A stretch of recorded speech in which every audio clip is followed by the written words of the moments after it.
आज अतिशय आनंदाची गोष्ट आहे की प्रधानमंत्री आवास योजनेच्या अंतर्गत यावर्षी आपल्याला केंद्र सरकारने 6.5 लाख घरं मंजूर केली होती। ते टार्गेट वाढवण्यात आलेलं आहे। अतिरिक्त 13 लाख घरं आपल्याला देण्यात आलेली आहेत।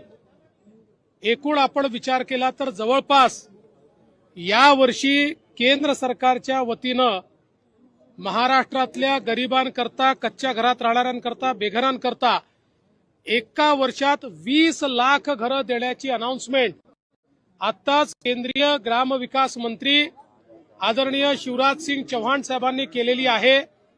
महाराष्ट्राला मोदी सरकारने दिलेली ही अत्यंत मोठी भेट आहे आणि देशाच्या इतिहासामध्ये कुठल्याच राज्याला आजपर्यंत एका दिवसात किंवा एका दिवसात इतकी घरं मिळालेली नाहीत। ती 20 लाख घरं आपल्याला मिळालेली आहेत।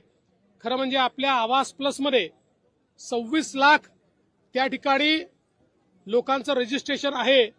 आता ही 20 लाख घरं मिळाल्यामुळे आता फार कमी आपल्याकडे त्या यादीतले बेघर लोक राहतील जे पुढच्या वर्षी आपण कंप्लीट करू शकू। त्यासोबत एक अजून महत्वाची अनाउन्समेंट त्यांनी केली आहे की पूर्वी सर्वेक्षणामधले जे निकष होते ते निकष देखील आता त्या ठिकाणी डायल्यूट करण्यात आलेले आहेत।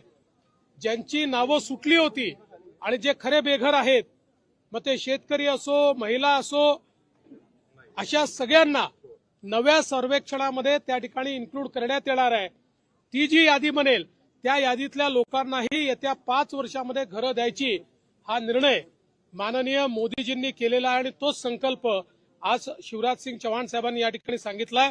मी महाराष्ट्राच्या वतीनं माननीय देशाचे प्रधानमंत्री मोदीजी आणि केंद्रीय ग्रामविकास मंत्री शिवराज सिंग चौहानजी या दोघांचेही मनापासून आभार मानतो की आज 20 लाख घरं त्यांनी महाराष्ट्राकरता दिली आहेत।